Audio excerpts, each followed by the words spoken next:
How to eat. It is a settled fact that man naturally chews his food. The few fadists who maintain that we should bolt our nourishment, after the manner of the dog and others of the lower animals, can no longer get a hearing. We know that we should chew our food, and if it is natural that we should chew our food, the more thoroughly we chew it, the more completely natural the process must be. If you will chew every mouthful to a liquid, you need not be in the least concerned as to what you shall eat, for you can get sufficient nourishment out of any ordinary food. Whether or not this chewing shall be an irksome and laborious task or a most enjoyable process depends on the mental attitude in which you come to the table. If your mind and attitude are on other things, or if you are anxious or worried about business or domestic affairs, you will find it almost impossible to eat without bolting more or less of your food.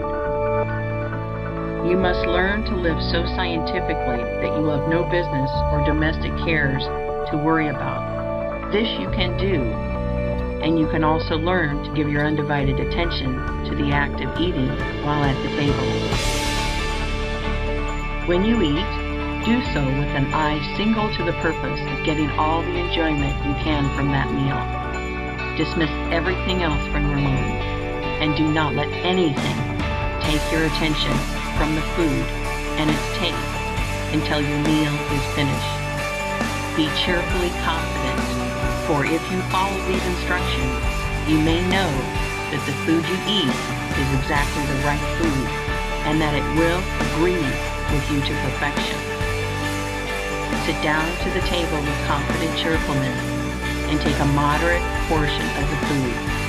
Take whatever things look most desirable to you. Do not select some food because you think it will be good for you. Select that which will taste good to you. If you are to get well and stay well, you must drop the idea of doing things because they are good for your health, and do things because you want to do them. Select the food you want most. Gratefully give thanks to God that you have learned how to eat it in such a way that digestion shall be perfect, and take a moderate mouthful of it. Do not fix your attention on the act of chewing. Fix it on the taste of the food, and taste and enjoy it until it is reduced to a liquid state and passes down your throat by involuntary swallowing. No matter how long it takes, do not think of the time. Think of the taste. Do not allow your eyes to wander over the table, speculating as to what you shall eat next. Do not worry for fear there is not enough, and that you will not get your share of everything. Do not anticipate the taste of the next thing. Keep your mind centered on the taste of what you have in your mouth, and that is all of it. Scientific and healthful eating is a delightful process after you have learned how to do it, and after you have overcome the bad old habit of gobbling down your food unchewed. It is best not to have too much conversation going on while eating. Be cheerful, but not talkative. Do the talking afterward. In most cases, some use of the will is required to form the habit of correct eating. The bolting habit is an unnatural one and is without doubt mostly the result of fear. Fear that we will be robbed of our food. Fear that we will not get our share of the good things. Fear that we will lose precious time. These are the causes of haste. Then there is anticipation of the dainties that are to come for dessert, and the consequent desire to get at them as quickly as possible. And there is mental abstraction, or thinking of other matters while eating. All these must be overcome. When you find that your mind is wandering, call a halt. Think for a moment of the food, and how good it tastes, of the perfect digestion, and assimilation that are going to follow the meal, and begin again. Begin again and again, though you must do so 20 times in the course of a single meal, and again, though you must do so every meal for weeks and months. It is perfectly certain that you can, from the Fletcher habit, if you persevere, and when you have formed it, you will experience a healthful pleasure you have never known. This is a vital point, and I must not leave it until I have thoroughly impressed it upon your mind. Given the right materials, perfectly prepared, the principle of health will positively build you a perfectly healthy body, and you cannot prepare the materials perfectly in any other way than the one I am describing. If you are to have perfect health, you must eat in just this way. You can, and the doing of it is only a matter of a little perseverance. What use for you to talk of mental control unless you will govern yourself in so simple a matter as ceasing to bolt your food? What use to talk of concentration unless you can keep your mind on the act of eating it for so short a space as 15 or 20 minutes, especially with all the pleasures of taste to help you go on and conquer? In a few weeks or months, as the case may be, you will find the habit of scientific eating becoming fixed, and soon you will be in so splendid a condition mentally and physically that nothing would induce you to return to the bad old way. We have seen that if a man will think only thoughts of perfect health, his internal functions will be performed in a healthy manner. And we have seen that in order to think thoughts of health, man must perform the voluntary functions in a healthy manner.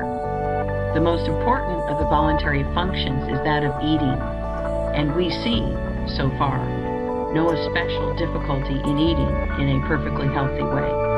I will here summarize the instructions as to when to eat, what to eat, and how to eat with the reasons therefore. Never eat until you have earned hunger, no matter how long you go without food. This is based on the fact that whatever food is needed in the system, if there is power to digest it, the subconscious mind announces the need by the sensation of hunger. Learn to distinguish between genuine hunger and the gnawing and craving sensations caused by unnatural appetite. Hunger is never a disagreeable feeling accompanied by weakness, faintness, or gnawing feelings of the stomach. It is a pleasant, anticipatory desire for food and is felt mostly in the mouth and throat. It does not come at certain hours or at stated intervals. It only comes when the subconscious mind is ready to receive, digest, and assimilate food. Eat whatever foods you want, making your selection from the staples in general use in the zone in which you live. The Supreme Intelligence has guided man to the selection of these foods, and they are the right ones for all. I am referring, of course, to the foods which are taken to satisfy hunger, not to those which have been contrived merely to gratify appetite or perverted taste.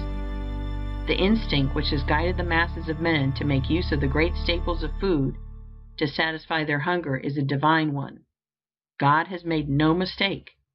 If you eat these foods, you will not go wrong. Eat your food with cheerful confidence and get all the pleasure that is to be had from the taste of every mouthful. Chew each morsel to a liquid, keeping your attention fixed on the enjoyment of the process.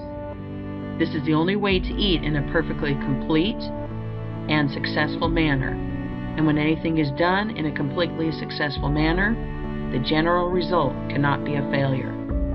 In the attainment of health, the law is the same as in the attainment of riches. If you make each act a success in itself, the sum of all your acts must be a success. When you eat in the mental attitude I have described, and in the manner I have described, nothing can be added to the process. It is done in a perfect manner, and it is successfully done. And if eating is successfully done, digestion, assimilation, and the building of a healthy body are successfully begun. We next take up the question of the quantity of food required. End of Chapter 11. Recording by Jill Preston.